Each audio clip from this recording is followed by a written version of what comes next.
ನಾವು ಕಡಾಯಿಗೆ ಸ್ವಲ್ಪ ಎಣ್ಣೆ ಹಾಕೋಣ.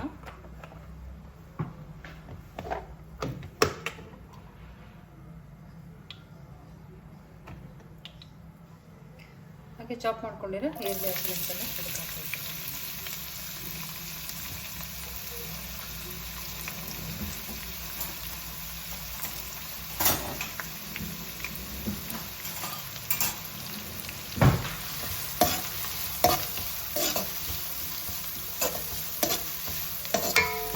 ಇದನ್ನ ಚೆನ್ನಾಗಿ ಎಣ್ಣೆಲಿ ಹುರ್ಕೊಳ್ಳೋಣ ಸ್ವಲ್ಪ.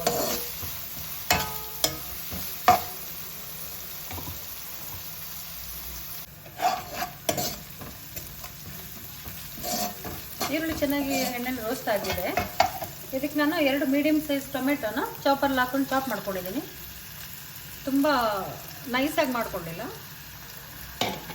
ನೋಡ್ಕೋಬೋದು. ಇದು ಕಡಿಮೆನೇ ಚಾಪ್ ಮಾಡ್ಕೊಂಡು ತುಂಬ ನೈಸ್ ಆಗೋದು ಮಾಡ್ಕೊಂಡಿದ್ದೀನಿ. ಉಪ್ಪು ಹಾಕೋಣ ಅದಕ್ಕೆ.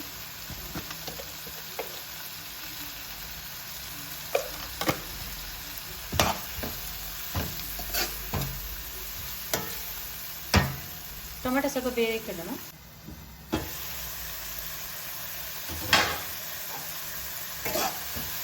ಟೊಮೆಟೊ ನೀಟಾಗಿ ಬೆಂದ್ಕೊಂಡಿದೆ. ಇವಾಗ ಇದಕ್ಕೆ ಏನೇನು ಮಸಾಲೆ ಬೇಕಂತ ನೋಡ್ಕೊಳ್ಳೋಣ. 1.5 ಸ್ಪೂನ್ ಚಿಲ್ಲಿ ಪೌಡ್ರ್ ಹಾಕ್ಕೊಳ್ತಾ ಇದ್ದೀನಿ. 2 ಸ್ಪೂನು ಗರಂ ಮಸಾಲ ಹಾಕ್ಕೊಳ್ತಾ ಇದ್ದೀನಿ. 1/2 ಸ್ಪೂನು ಟರ್ಮರಿಕ್ ಪೌಡ್ರು,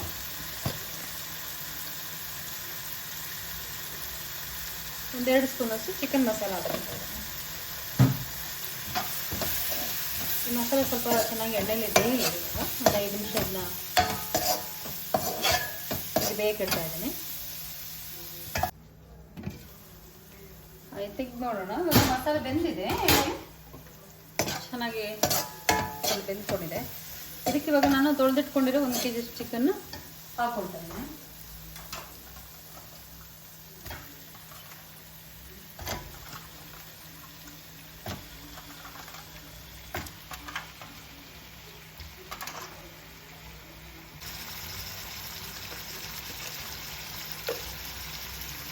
ಚಿಕನ್ ಹಾಕೊಂಡಿದ್ದೇನೆ. ನಾನು ಸ್ವಲ್ಪ ಉಪ್ಪು ಹಾಕ್ಕೊಳ್ತಿದ್ದೀನಿ.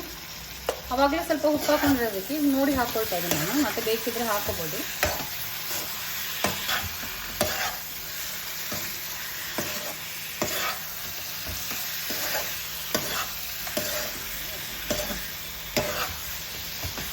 ಮಸಾಲೆಗಳನ್ನೆಲ್ಲ ಚೆನ್ನಾಗಿ ಮಿಕ್ಸ್ ಮಾಡ್ಕೊಳ್ಳೋಣ ಅದಕ್ಕೆ ಚಿಕನ್ಗೆ.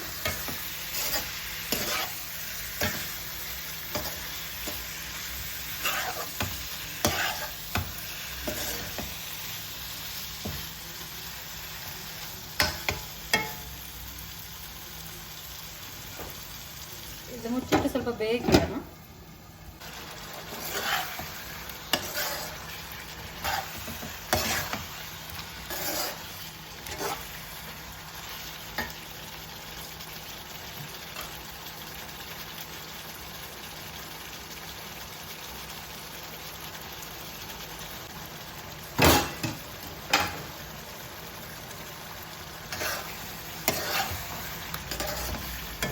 ನೀಟಾಗಿ ಮಸಾಲೆ ಹಿಡ್ಕೊಂಡಿದೆ. ಇವಾಗ ನಾನು ಸ್ವಲ್ಪ ಬೇಯಲಿಕ್ಕೆ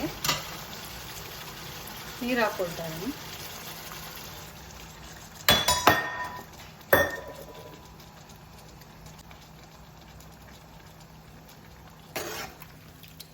ನೀರು ಹಾಕಿದ್ಮೇಲೆ ಒಂದ್ಸಲ ಎಲ್ಲ ಮಸಾಲೆ ಮಿಕ್ಸ್ ಮಾಡಿಕೊಟ್ಬಿಡೋಣ.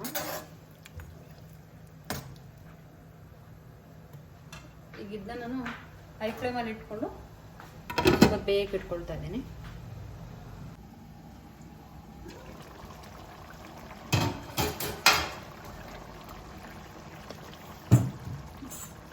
ಚಿಕನ್ ಗ್ರೇವಿ ಆಗಿದೆ. ಈಗ ನಾನು ಇದಕ್ಕೆ ಸ್ವಲ್ಪ ಕರಿಬೇವನ್ನ ತೊಳೆದಿಟ್ಕೊಂಡಿರೋ ಕರಿಬೇವನ್ನ ಹಾಕ್ಕೊಳ್ತಾ ಇದ್ದೀನಿ. ಆಲ್ಮೋಸ್ಟ್ ರೆಡಿ ಇದೆ. ಇದಕ್ಕೆ ರೈಸ್ ಜೊತೆ, ರೊಟ್ಟಿ ಜೊತೆ, ಹಾಗೆ ಚಪಾತಿ ಜೊತೆನೂ ಒಳ್ಳೆ ಕಾಂಬಿನೇಷನ್. ಈ ಥರ ಟ್ರೈ ಮಾಡಿ ನೋಡಿ. ಈ ಥರ ಕಮೆಂಟಲ್ಲಿ ತಿಳಿಸಿ ಹೇಗಿದೆ ಅಂತ. ನನ್ನ ಚಾನಲ್ ಇಷ್ಟ ಆದರೆ ಸಬ್ಸ್ಕ್ರೈಬ್ ಮಾಡಿ ಪ್ಲೀಸ್. Thank you.